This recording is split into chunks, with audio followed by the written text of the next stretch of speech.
Sejarah Dunia yang Disembunyikan. Karya buku Jonathan Black. Bab 14. Misteri-misteri Yunani dan Roma. Misteri-misteri Eleusian. Socrates dan Daemonnya. Plato sebagai penyihir. Jati diri ilahiyah dari Alexander yang Agung. Kaisar dan Cicero. Kebangkitan penyihir. Jika kita melihat di dalam orang-orang Athena ada hadiah pikiran pribadi cuma-cuma, kita melihat di Sparta ada perkembangan keinginan pribadi, persaingan dan pemujaan, hingga ke pemujaan pahlawan dan laki-laki kuat. Kekuatan menciptakan ruang untuk berkembangnya budaya Yunani yang pada abad kelima sebelum Masehi mulai menetapkan tolok ukur dalam keindahan dari bentuk dan kekuatan kecerdasan yang telah dicita-citakan sejak lama. Inilah para anggota luar biasa dari Yunani, sang filsuf Plato dan Aristoteles, sang penyair Pindar dan penulis sandiwara Sophocles dan Euripides. Sebagian besar sekolah-sekolah misteri Yunani yang paling terkenal terletak di Eleusis, sebuah dusun yang berjarak beberapa mil dari Athena. Cicero, seorang negarawan Roma, adalah seorang calon anggota, akan mengatakan bahwa misteri-misteri Eleusian dan apa yang keluar darinya membentuk keuntungan terbesar yang diberikan Athena pada peradaban dunia. Eleusis berasal dari kata elauno yang berarti aku datang. Maksudnya, aku menjadi makhluk. Hampir tidak sebuah penjelasan masa kini berbicara tentang dinding bagian luar yang tidak ditandai yang dibuat dari batu kelabu kebiruan. Di dalamnya ada patung, dilukisi, dan dekorasi dinding berupa dewi-dewi, seikat gandum, dan bunga-bunga berkelopak 8. Sebuah catatan mengatakan ada sebuah celah di langit-langit di bagian dalam rumah suci itu yang menjadi satu-satunya sumber cahaya. Misteri-misteri yang lebih kecil dirayakan pada musim semi. Mereka mengadakan ritus penyucian dan juga dramatisasi kisah-kisah dewa-dewa. Sebuah patung dewa dimahkotai dengan myrtle atau semak yang selalu hijau, dan membawa sebuah obor dalam prosesi itu dengan nyanyian dan tarian. Dewa itu dikorbankan dan mati selama 3 hari. Ketika dewa yang dikorbankan dikisahkan bangkit dari kematian, kerumunan pendeta dan para calon berteriak, Iakos, Iakos, Iakos. Ada juga sebuah bagian seksual yang terang-terangan dalam perayaan ini.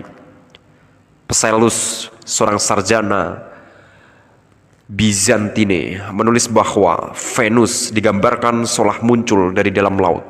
Di antaranya bergerak tiruan alat kelamin perempuan.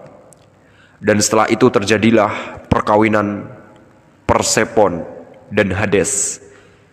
Hal itu dicatat oleh Slemen dari Alexandria bahwa pemerkosaan Persephone ditirukan, dan juga dikatakan oleh Athenagoras bahwa dalam keanehan itu drama yang bengis hampir seperti mimpi.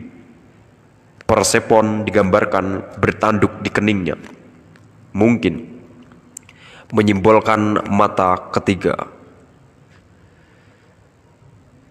Ada catatan-catatan tentang upacara yang menuangkan susu dari sebuah kendi emas berbentuk payudara. Pada satu sisi ini jelas berhubungan dengan pemujaan kepada Ibu Dewi, tetapi harus memperingatkan kita akan kenyataan bahwa pada tingkat yang lebih dalam, upacara-upacara ini dihubungkan dengan kehidupan setelah mati. Kita tahu dari Pitagoras bahwa Bima Sakti terlihat seperti sebuah sungai luas atau barisan roh.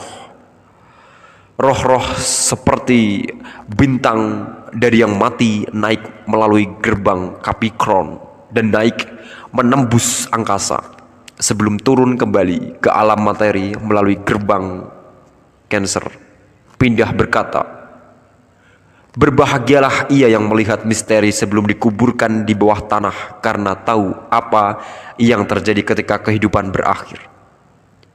Sophocles berkata, "Sebanyak 3 kali bahagia mereka yang telah melihat misteri sebelum mereka mati.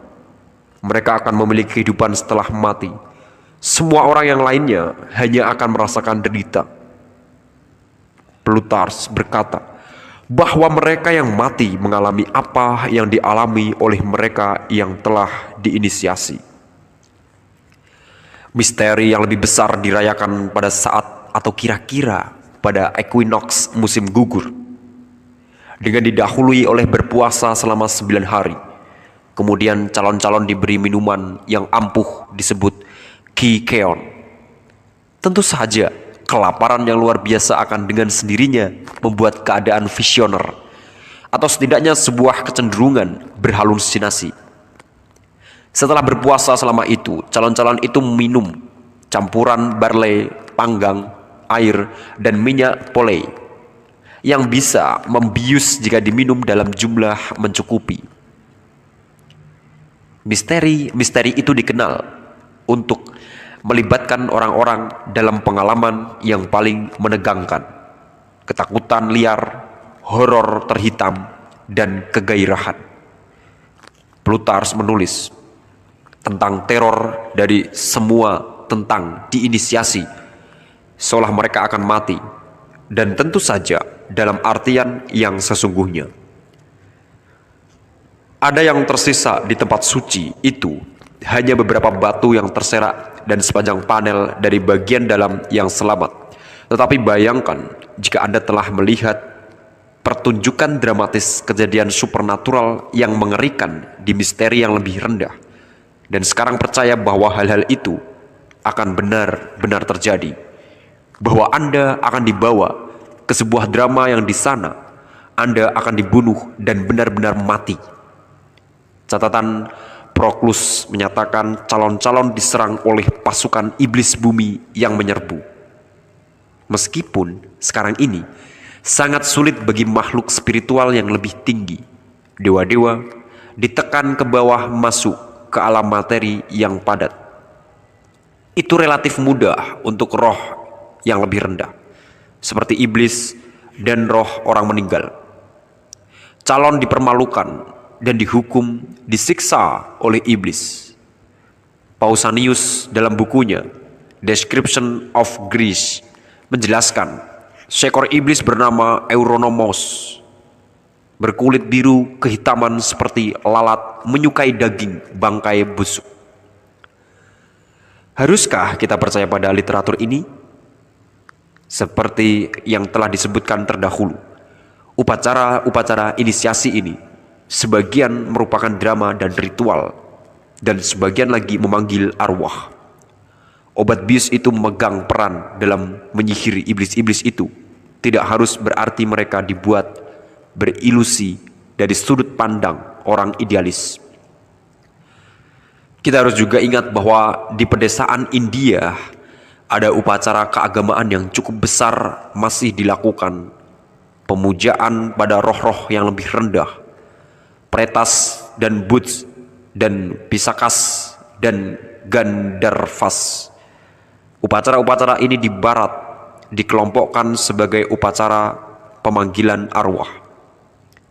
Sekolah-sekolah misteri disibukkan dengan memberikan calon-calon itu sebuah pengalaman spiritual autentik, yang dalam konteks filosofi idealistis berarti sebuah pengalaman roh yang asli, pertama-tama iblis-iblis dan roh-roh orang mati, kemudian dewa-dewa. Pada abad ke-5 sebelum Masehi, tentu saja sulit bagi dewa-dewa tanpa tubuh materi untuk memengaruhi materi secara langsung, menggerakkan benda berat misalnya. Namun, Pendeta-pendeta inisiasi bisa merapal kata-kata ajaib menjadi gumpalan asap keluar dari api pengorbanan, dan wajah dewa kadang-kadang akan muncul.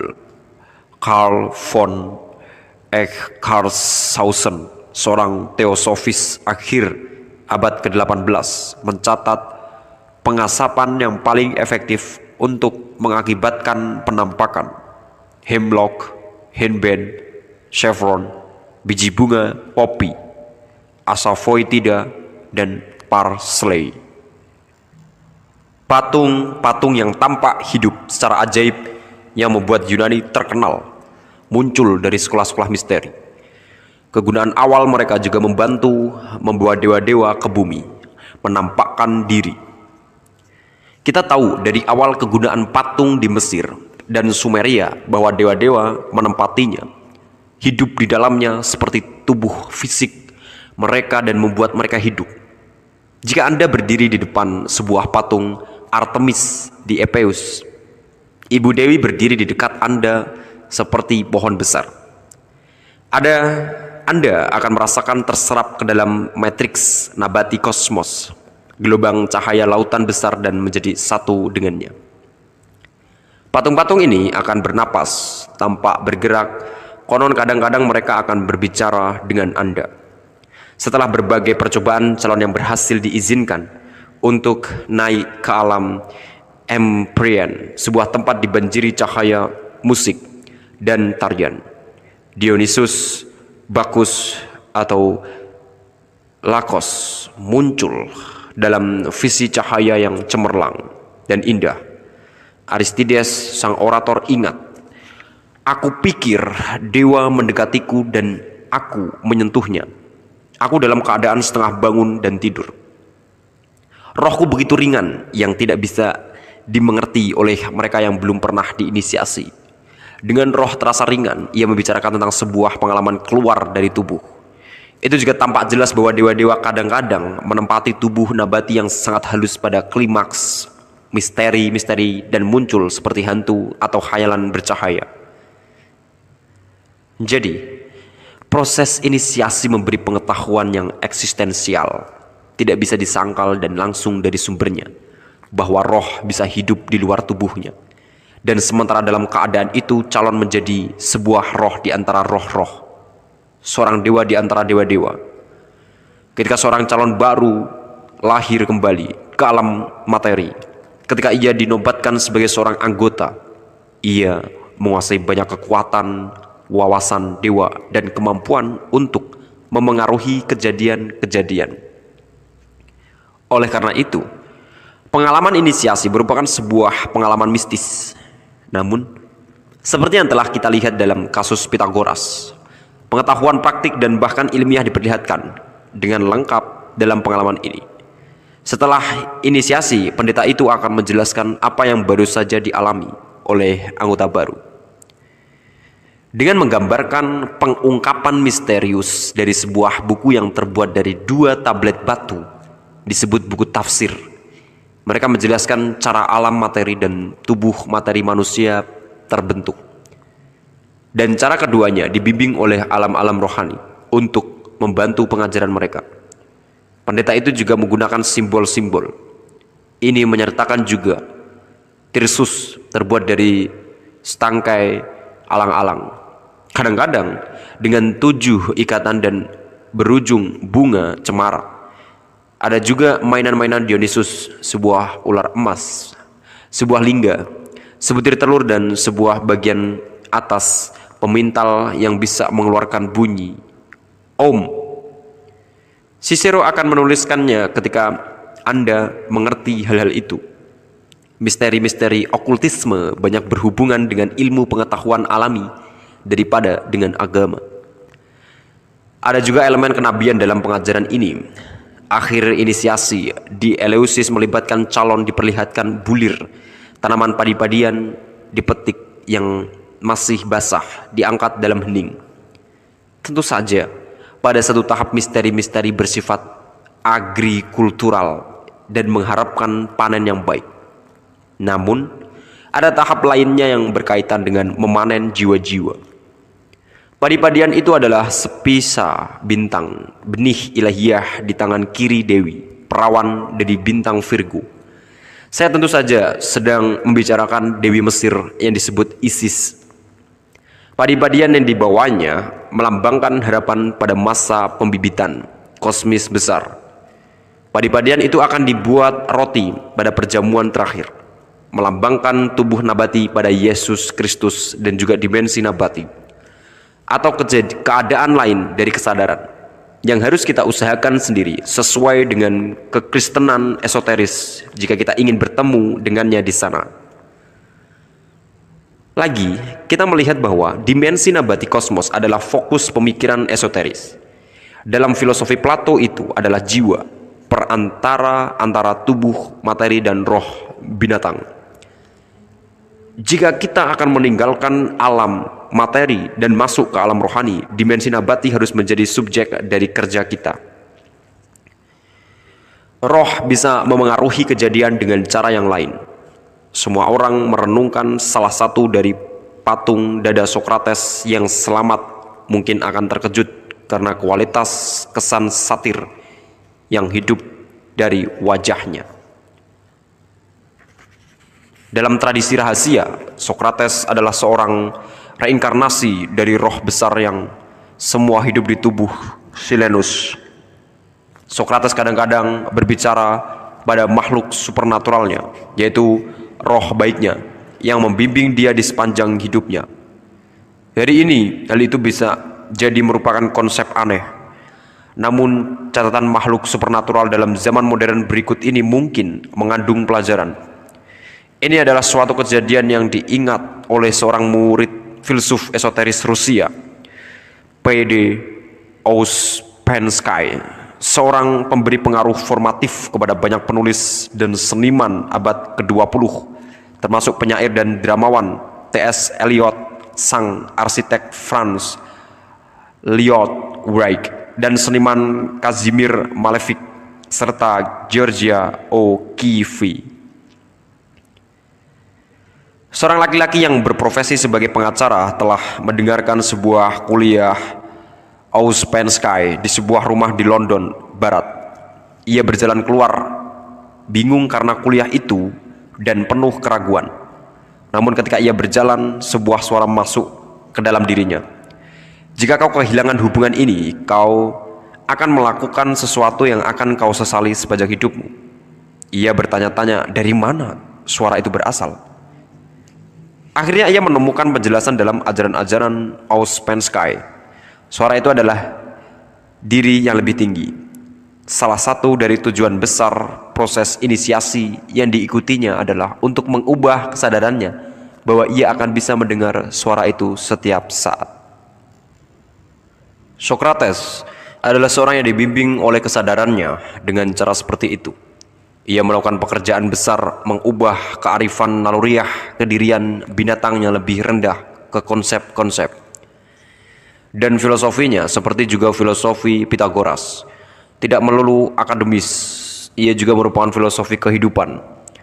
Sasaran dari seluruh filosofi, katanya, adalah untuk mengajari manusia bagaimana caranya mati.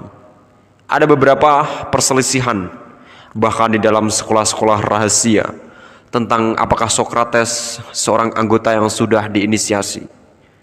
Ketika dituduh merusak pemuda-pemuda Athena dan tidak percaya kepada dewa-dewa, Sokrates bunuh diri dengan minum cairan daun beracun, hemlock. Ia tewas dengan memaafkan semua orang yang menuduhnya. Sumpah menentang bunuh diri adalah satu hal yang harus dilakukan oleh para anggota. Menjadi biasa mengatakan bahwa agama memiliki efek negatif, bahkan merusak sejarah manusia. Perang-perang agama, inkuisisi atau pemeriksaan yang sangat teliti, tekanan dari pemikiran ilmiah dan sikap patriarkat yang mengurung secara rutin dikutip, layak diingat bahwa beberapa budaya manusia yang lebih tinggi dan megah berasal dari sekolah-sekolah misteri, dan bahwa mereka ini adalah bagian pusat dari agama yang teratur di dunia kuno. Tidak hanya patung dan drama, tetapi juga filosofi, matematika, dan astronomi, juga politis, dan gagasan-gagasan medis muncul dari lembaga agama ini. Yang terutama adalah sekolah-sekolah misteri memengaruhi evolusi kesadaran. Sejarah kuno memberikan sedikit tekanan pada evolusi kesadaran, tetapi kita bisa melihatnya dalam tindakan lagi jika kita melihat pada perubahan-perubahan dalam drama Yunani. Dalam drama Aeschylus dan Sophocles, karya drama pertama mereka ditampilkan di luar sekolah-sekolah misteri, menampilkan kesalahan dalam adegan penganiayaan iblis-iblis yang bernama Erinyes atau Furies. Misalnya, dalam Oresteia dari Aeschylus pada 458 sebelum Masehi dengan drama Euripides 428 sebelum Masehi, Hippolytus, teguran ini telah dimasukkan dan diberi nama. Hanya ada satu hal yang bisa selamat dari segala cobaan kehidupan, sebuah kesadaran yang hening. Dalam sejarah kuno, hal itu dianggap bahwa orang-orang selalu ditusuk oleh kesadaran.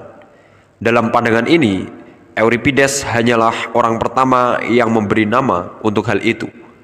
Dalam pemikiran tradisi esoteris yang terjungkir dan terbalik, alasan sehingga tidak ada usulan kesadaran dalam setiap sejarah pengalaman manusia hingga ke titik itu adalah bahwa Eleusinian Mysteriet membuat dimensi baru dari pengalaman manusia.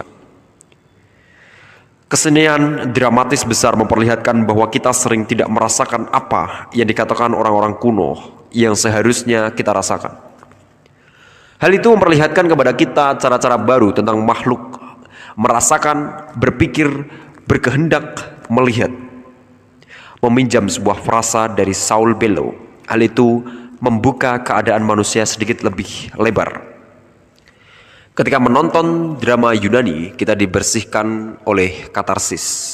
Para penulis drama Yunani memberi pengalaman kepada penontonnya yang dalam beberapa hal adalah pengalaman dalam inisiasi dan cara kerja mereka berdasarkan sebuah pengertian tentang sifat manusia yang secara intinya merupakan inisiatis. Tubuh binatang kita telah kotor. Ia telah mengeras dan mengandung semacam cangkang yang melindungi. Kita menjadi nyaman dengan adanya cangkang itu. Kita bahkan semakin menggantungkan diri padanya. Namun kehidupan kita yang santai berjemur hanya dimungkinkan dengan pertumpahan darah, penyiksaan, pencurian, ketidakadilan, dan sebenarnya kita mengetahuinya. Jadi, jauh di lubuk hati kita ada perasaan benci diri sendiri yang mencegah kita untuk hidup sepenuhnya pada saat itu saja. Dari menjalani hidup sepenuhnya, kita tidak boleh benar-benar mencinta atau dicinta hingga cangkang yang seperti serangga dibuka oleh proses inisiasi yang menyakitkan. Hingga kita mencapai titik ketika kita tidak tahu seperti apa hidup itu seharusnya. Ketika kita melihat sebuah drama besar dari salah satu tragedi terilhami oleh pengalaman inisiasi, Oedipus Rex misalnya, atau King Lear, kita mungkin mendapatkan kesan mendalam dalam proses ini.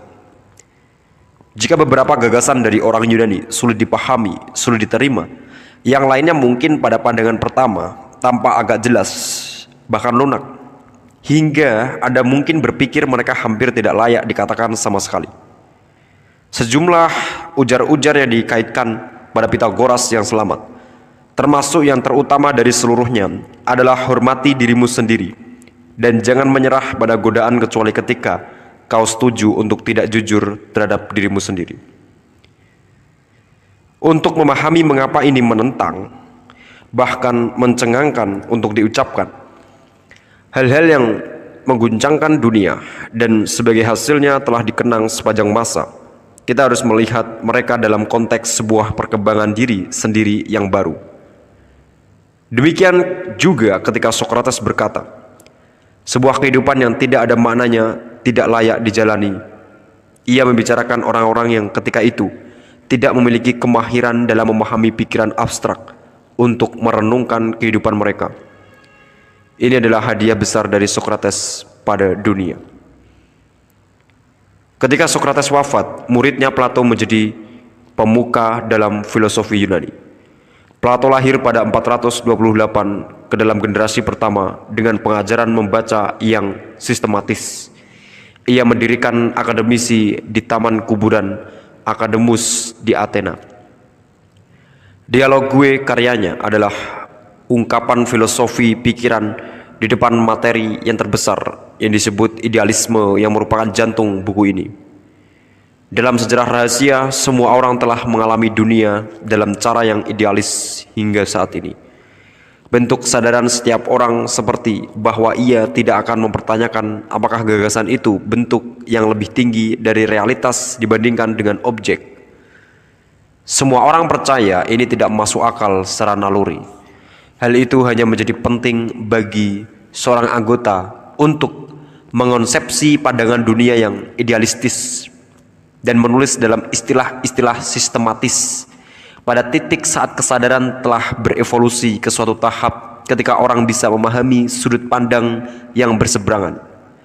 Murid Plato, Aristoteles membuat loncatan fisik ke depan yang akan membawa ke materialisme yang merupakan filosofi dominan sekarang ini. Mudah bagi kita untuk salah menafsirkan idealisme Plato. Tampaknya wajar saja mengikutinya bagi kita. Jika alam material merupakan sebuah endapan dari proses mental, kita harus mampu menggunakan dunia dengan cara yang sangat jelas dan langsung hanya dengan memikirkannya. Sejatinya jika dunia tidak lebih dari semacam hologram raksasa, maka tidakkah kita bisa mematikannya? Dalam The Principle of Human Knowledge, karya Uskup Berkeley, filsuf idealisme yang paling berpengaruh di Inggris, menganjurkan sebuah versi idealisme sesuai dengan pernyataan bahwa materi tidak memiliki keberadaan tergantung pada persepsi. Dan ini adalah versi idealisme yang paling dikenal bagi mahasiswa filosofi di universitas Anglo-Amerika. Akan tetapi, menurut fakta sejarah, hal itu bukan mengenai posisi yang dipegang oleh mayoritas orang yang percaya pada idealisme di sepanjang sejarah. Seperti yang sudah saya nyatakan, orang-orang ini pernah mengalami dunia dalam cara yang idealistis. Kemampuan berkhayal mereka jauh lebih kuat daripada kemampuan berpikir mereka, yang ketika itu baru saja berkembang. Mereka percaya bahwa objek-objek khayalan lebih nyata daripada objek-objek pikiran. Tetapi ini tidak harus berarti bahwa yang terakhir benar-benar tidak nyata. Kebanyakan orang dalam sejarah yang percaya dalam idealisme sebagai sebuah filosofi kehidupan telah percaya pada materi diendapkan dari pikiran sebagai sebuah proses sejarah yang terjadi secara bertahap dan selama periode yang panjang. Mereka juga percaya dan masih percaya bahwa hologram itu akan seolah-olah dimatikan, tetapi lagi secara bertahap dan dengan melewati jangka waktu yang sama panjangnya. Hari ini para mahasiswa universitas memperdebatkan pro dan kontra idealisme.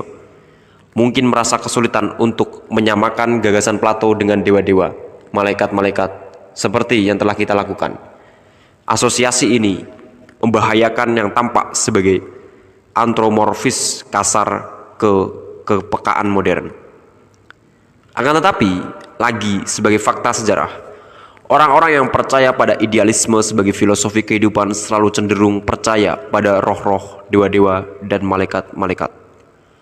Ketika mempertimbangkan pikiran kosmis dunia, anyaman besar, prinsip-prinsip aktif di belakang penampilan hal-hal, banyak kaum idealis bertanya kepada diri mereka sendiri, seberapa jauh yang pantas untuk mempertimbangkan mereka sebagai makhluk-makhluk sadar seperti kita sendiri. Idealis seperti Cicero dan Newton telah mempertimbangkan orang-orang cerdas ini untuk menggunakan nama Newton bagi mereka, tidak sebagai bukan pribadi kasar, tidak juga sebagai pribadi kasar. Cicero dan Newton bukan orang-orang politeistik kasar, bukan juga monoteistik kasar. Mereka menjalani kehidupan sebermakna mungkin seperti yang dikehendaki kosmos. Mereka percaya bahwa sesuatu seperti kualitas manusia memang seperti kesadaran manusia, dibangun di dalam susunan kosmos. Dan yang terpenting, Anggota-anggota dari perkumpulan-perkumpulan rahasia, seperti para anggota sekolah-sekolah misteri, bertemu dengan makhluk-makhluk cerdas tanpa jasad pada keadaan yang diubah dari kesadaran. Mungkin Goethe yang menulis tentang seperti apa rasanya menjadi seorang idealis dalam zaman modern.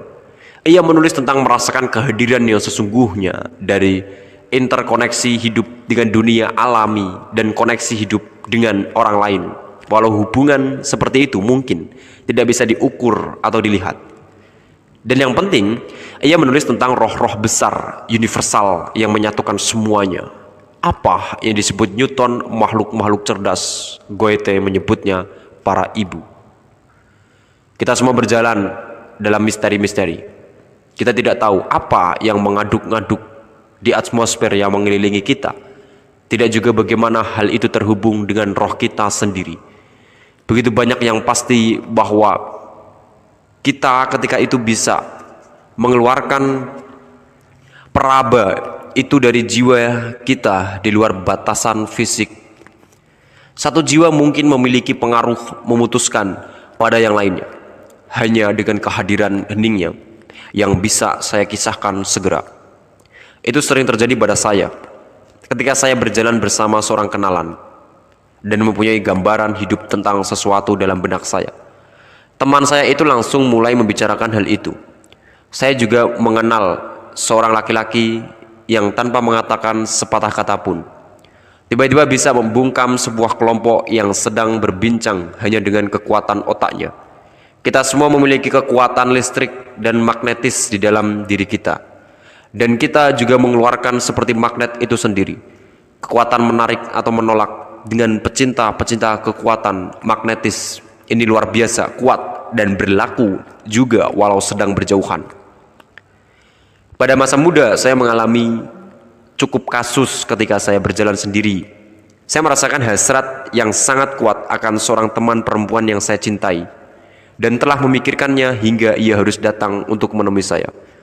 Saya begitu resah di kamar, kata teman perempuan saya, sehingga saya terpaksa datang ke sini. Goethe melanjutkan pembicaraannya tentang hubungan hidup yang terjadi di bawah fenomena seperti itu.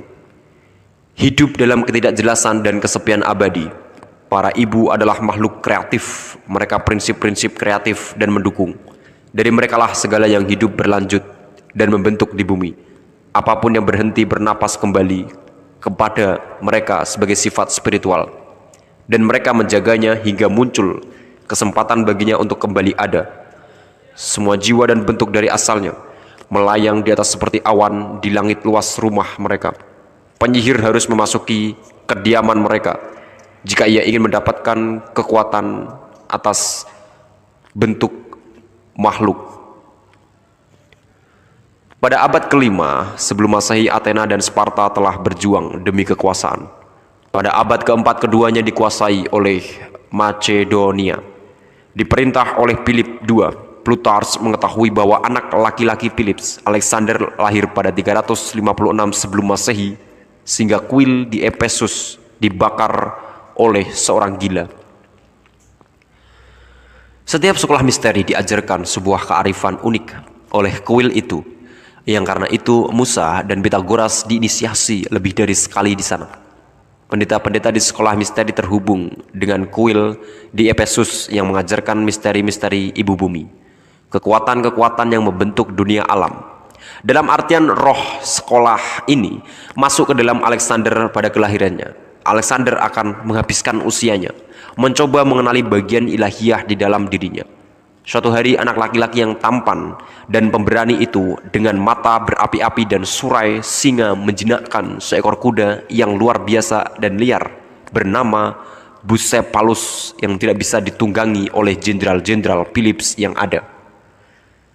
Philip mencari-cari seorang pandai ketika itu untuk dijadikan guru bagi anak laki-lakinya dan memilih murid terbaik Plato, Aristoteles. Alexander dan laki-laki yang lebih tua saling mengenal sebagai roh-roh yang berkerabat. Begitu Plato memberikan kesan konseptual dan formal kepada idealisme, maka tidak bisa dihindari lawannya akan segera dirumuskan. alih-alih menyimpulkan kebenaran tentang dunia dari imaterial, prinsip-prinsip universal. Aristoteles mengumpulkan dan menggolongkan data dari alam material. Ia menyusun hukum-hukum fisika dengan sebuah proses abstraksi. Aristoteles mampu menciptakan cara yang betul-betul baru dan modern untuk menjelaskan kekuatan-kekuatan tersembunyi yang membentuk alam. Sering dikatakan bahwa Kekaisaran Romawi memberikan sarana bagi tersebarnya agama Kristen, dan dengan cara yang sama Alexander menciptakan kekaisaran terbesar di dunia. Maka ini menjadi sarana bagi filosofi Aristoteles. Philip dibunuh ketika anak laki-lakinya baru berusia 20 tahun. Tetapi Alexander langsung menetapkan dirinya sebagai seorang penguasa jenius dan komandan tentara yang tidak terkalahkan. Pada 334 sebelum Masehi, ia memimpin sepasukan tentara memasuki Asia, mengalahkan Persia dalam perang Isu, walau mereka kalah sebanyak 1/10-nya. Kemudian menyapu terus melalui Suriah dan Phoenicia sebelum mengalahkan Mesir dan mendirikan kota Alexandria di sana. Kemanapun pergi, ia mendirikan negara kota dengan gaya Yunani, menyebarkan politik Yunani sekaligus juga filosofi Yunani. Merupakan bagian dari misi Alexander untuk menyelamatkan kesadaran yang baru berkembang, dibuat oleh anggota seperti Plato dan Euripides, dari tenggelamkan oleh kekayaan yang lebih besar, kejayaan dan kekuatan militer Asia. Lebih khusus, ia akan menyelamatkan rasionalitas baru dari tersapu oleh peramal ritualistis kuno dan gambaran kesadaran. Pada 331 sebelum Masehi, Alexander mengalahkan Persia lagi, menghancurkan ibu kota kunonya di Persepolis sebelum mendesak lebih jauh masuk Afghanistan dan akhirnya ke India. Di sana ia berdebat dengan filsuf-filsuf Brahmin keturunan Risis, menonton ritus inisiator Brahmin yang suci. Pendeta-pendeta Alexander sendiri kagum melihat betapa upacara-upacara di sana sama dengan upacara mereka. Ada kisah bahwa Alexander mengirim seorang filsuf Yunani untuk menjemput seorang guru Brahmin untuk menghadapnya, menawarkan hadiah besar dan mengancam pemenggalan kepala jika menolak. Filsuf itu akhirnya menemukan Brahmin itu di dalam hutan dan menerima jawaban yang tidak menyenangkan seperti ini. Brahmin tidak takut mati ataupun menginginkan emas. Kami tidur nyenyak dan damai di atas dedaunan hutan. Jika kami memiliki kekayaan materi, itu hanya akan mengganggu tidur kami. Kami bergerak bebas di atas permukaan bumi tanpa pertentangan dengan segala kebutuhan kami, sebagaimana seorang ibu yang menyusui bayinya. Ini tanggapan yang jarang diterima Alexander. Hingga menjelang akhir hidupnya, tampaknya tidak ada yang bisa menghalanginya. Seperti yang terjadi hanya beberapa kali dalam sejarah, seorang pribadi tampak mampu membengkokkan seluruh dunia, mematuhi kehendaknya, seperti yang sudah saya nyatakan. Seluruh kehidupan Alexander bisa dilihat sebagai pencarian pengertian tentang asal kekuatan ilahiyah ini. Pada waktu yang berbeda, baik Perseus maupun Hercules diakui sebagai leluhurnya. Sesuai dengan berbagai tradisi, Aristoteles telah memberi Alexander sebuah salinan Iliad karya Homer yang dihafalnya, dan kadang-kadang ia menganggap dirinya sebagai setengah dewa seperti Achilles. Pada 332 sebelum Masehi, ia melanjutkan ekspedisi ke kuil Amun di oasis gurun pasir Siwa, kira-kira 500 mil di sebelah barat Memphis, Mesir. Dikatakan bahwa ia nyaris tewas dalam ekspedisi itu, walau ini mungkin sebuah rujukan untuk sebuah kematian mistis. Yang pasti adalah ia dikenal oleh pendeta-pendeta dan diinisiasi di sana. Kadang-kadang diperkirakan bahwa pendeta-pendeta itu telah mengatakan Alexander adalah anak laki-laki Amun Zeus. Mungkin bahwa tanduk upacara yang dikenakannya setelah itu merupakan tanda untuk hal itu. Di beberapa negara yang dikalahkannya, ia dikenang sebagai laki-laki bertanduk. Dalam Al-Quran, ia muncul sebagai Zulkarnain, yang artinya yang bertanduk dua. Namun, menurut sejarah rahasia, kedua tanduk itu adalah tanduk dari seorang pemburu yang telah kita kenal, dan dua orang sahabat yang saling mencintai, Gilgamesh dan Enkidu, yang terpisah karena kematian Enkidu dan disatukan ketika mereka terakhir kembali sebagai Alexander dan Aristoteles. Pada usia 33 tahun, Alexander mengabaikan peringatan para astrolog Babilonia untuk tidak masuk gerbang kota mereka. 2 minggu kemudian ia meninggal karena demam. Segera setelah itu terungkap bahwa kekaisaran Alexander telah disatukan hanya oleh magnetisme dirinya sendiri. Buddhisme muncul sebagai dakwah pertama, agama misionari pada kira-kira 200 sebelum Masehi. Sebelum itu agama yang Anda percaya ditentukan oleh ras atau suku bangsa Anda. Sekarang keadaan manusia berubah. Bagi yang tidak diinisiasi alam rohani adalah visi yang memudar, meninggalkan jejak-jejak samar, sulit untuk dipastikan, sukar untuk dibedakan. Terilhami oleh Pythagoras, Socrates, Plato, dan Aristoteles, orang-orang mengembangkan kecakapan untuk pikiran deduktif dan induktif. Mereka mampu menimbang argumen dari kedua belah pihak. Pada 140 sebelum Masehi, Roma adalah ibu kota dunia dan sebuah pusat kisaran dari gagasan. Seorang penduduk mungkin memiliki sistem kepercayaan yang sangat berbeda.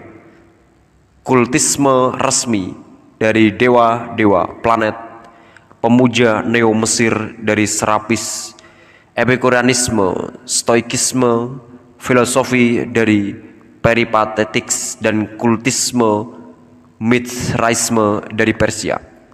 Pendeta Buddhisme dan Brahmin India jelas telah mencapai Alexandria untuk kali pertama dalam sejarah. Memilih salah satu dari sistem kepercayaan bisa menjadi pilihan pribadi.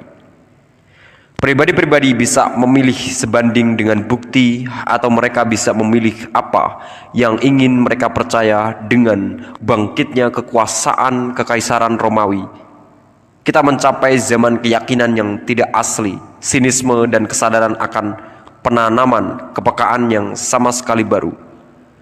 Ketika berpikir tentang Roma, kita membayangkan kecanggihan dan kemegahan yang juga paranoia.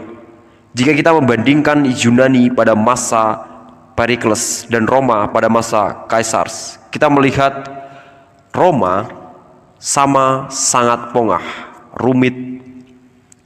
Ritual asap yang mengagumkan dupa dan hantaman simbal yang semula digunakan untuk menghipnotis orang untuk menjadi patuh kepada Baal, sekarang digunakan untuk menghipnotis orang-orang hingga mereka percaya bahwa berbagai anggota elit pemerintahan yang aneh dan egomania itu sebenarnya adalah dewa-dewa. Kaisar memaksa sekolah-sekolah misteri untuk menginisiasi mereka. Dalam prosesnya, mereka menemukan ajaran-ajaran inisiasi kuno berhubungan dengan dewa matahari. Julius Caesar menghapuskan Druids karena pengajaran mereka tentang misteri-misteri matahari, bahwa dewa matahari akan segera kembali ke bumi. Demikian juga August, ia melarang astrologi, bukan karena ia tidak percaya, melainkan karena cemas tentang apa yang bisa dibaca astrolog-astrolog itu di langit. Jika orang-orang tidak bisa membaca tanda-tanda waktu, ia mungkin bisa terus menampilkan dirinya sebagai dewa matahari, karena ia telah diinisiasi. Caligula tahu bagaimana berkomunikasi dengan roh-roh di bulan dalam impinya. Namun, karena ia mendapatkan inisiasi itu dengan paksaan dan tanpa persiapan yang memadai, ia tidak bisa dengan tepat mengenali mereka. Caligula akan mengatakan bahwa Jupiter, Hercules, Dionysus, dan Apollo adalah dewa-dewa saudaranya, sehingga kadang-kadang ia mengenakan pakaian mewah supaya sama dengan mereka. Pemerintahan gila Nero mencapai puncaknya ketika ia sadar bahwa ia sama sekali bukan dewa matahari. Ia merasa lebih baik membakar seluruh dunia daripada membiarkan orang lain hidup lebih besar daripada dirinya. Poros emas Apuleius adalah satu dari karya inisiasis dari zaman Romawi.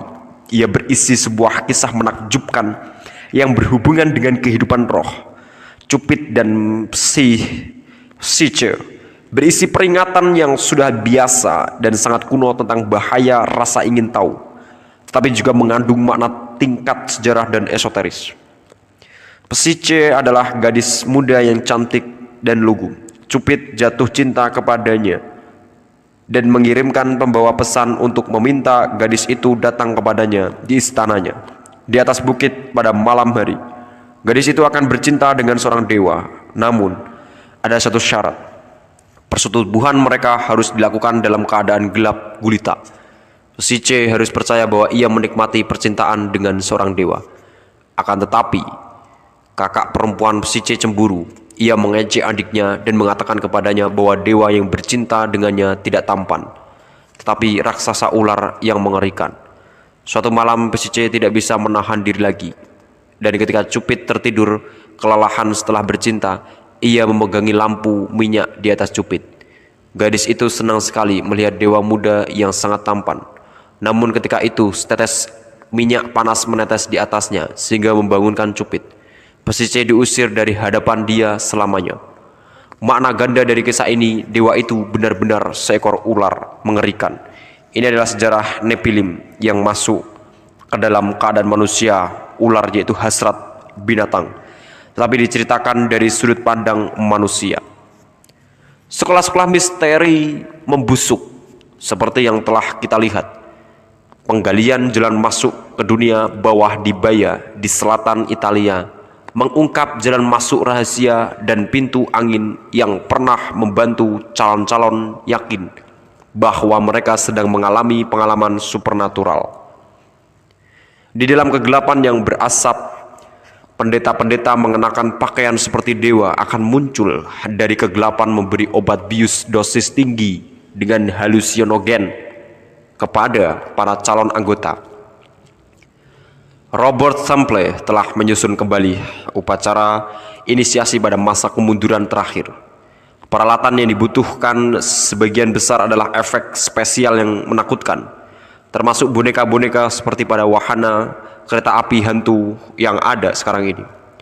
Perbedaannya adalah bahwa pada akhir inisiasi Anda, ketika Anda kembali muncul ke tempat terang, pendeta-pendeta meremasmu, dan kecuali jika Anda percaya pada ilusi mereka tanpa ada keraguan sedikit pun, mereka membunuh Anda. Orang-orang jujur di Roma yang benar-benar diinisiasi mundur ke sekolah-sekolah yang lebih terlindung yang menjalankan cara pemujaan resmi secara bebas. Stoikisme menjadi ekspresi luar dari dorongan inisiatis dari masa itu. Titik kecerdasan yang berkembang dan evolusi spiritual. Cicero dan Seneca keduanya terkait erat dengan stoikisme, mencoba meredam egomania master-master politis mereka. Mereka mencoba menentang pernyataan bahwa semua orang dilahirkan bersaudara dan budak harus dibebaskan. Cicero adalah seorang perkotaan dan kelas tinggi dan satu kekuatan besar untuk membangun kembali kekaisaran Roma. Ia menganggap inisiasinya di Eleusis sebagai pengalaman pertumbuhan besar dalam hidupnya. Ia telah mengajarinya, katanya, untuk hidup dengan gembira dan mati dengan penuh harap. Jika Cicero menatap curiga pada kegagalan orang-orang kelas bawah dan kepercayaan pada tahayul pada dewa palsu, ia juga bisa bertoleransi kepada mereka. Ia percaya bahwa bahkan mitos yang paling konyol sekalipun bisa diterjemahkan dalam sebuah cara alegori. Dalam The Nature of the Gods, ia memberikan penjelasan penuh cinta tentang gagasan stoikisme tentang roh alam semesta yang bergerak, kekuatan pembimbing yang membuat tanaman mencari makanan di bumi, memberi perasaan pada binatang gerak, dan naluri seperti untuk mengeja apa yang baik untuk mereka yang hampir seperti akal. Roh bergerak yang sama dari kosmos memberi orang-orang alasan itu sendiri dan kecerdasan yang lebih tinggi kepada dewa-dewa itu sendiri. Dewa seharusnya tidak dibayangkan memiliki tubuh seperti kita, tetapi berpakaian dengan bentuk yang paling indah. Ia menulis juga bahwa kita bisa melihat tujuan mereka yang lebih tinggi dalam pergerakan-pergerakan bintang-bintang dan planet-planet. Ketika akal bulus politis berhasil menangkap Cicero, ia dengan tabah menyorongkan lehernya pada pedang perwira.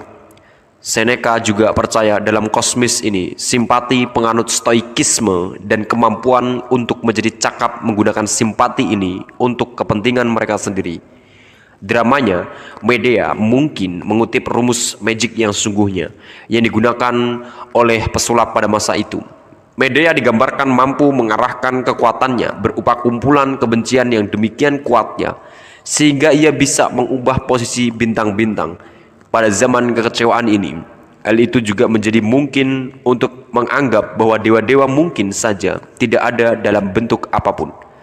Di antara elit terpelajar, kelompok Epikurean merumuskan filosofi ateis dan materialistis pertama. Apa yang tersisa adalah percaya pada tahapan terbawah tentang roh orang mati dan iblis. Jika Anda membaca literatur pada masa itu, seperti Gospel dari Perjanjian Baru, Anda melihat mereka mencatat bahwa dunia mengalami epidemik iblis. Jadi, ketika para elit terpelajar mempermainkan ateisme, orang-orang mencoba dalam bentuk atavisme dari okultisme yang menggunakan fakta bahwa kehidupan iblis dan roh yang lebih rendah tertarik oleh asap dari darah korban. Pendeta-pendeta tinggi di kuil Yerusalem menggunakan genta-genta kecil yang dipasang pada jubah mereka sehingga jembalang yang hidup di kegelapan bisa mendengarkannya dan menyembunyikan tampang menjijikkannya jika mereka datang. Kuil memerlukan sistem pembuangan air yang besar dan rumit untuk mengulanginya, pembuangan bergalon-galon darah korban yang mengalir melalui setiap hari. Di seluruh dunia dilakukan tindakan yang semakin mendesak. Plutarch menulis menentukan pengorbanan manusia dengan cara memberi isyarat bahwa hal itu biasa dilakukan. Di Amerika Selatan, dalam sebuah parodi aneh, seorang pesulap hitam dipaku pada tiang salib.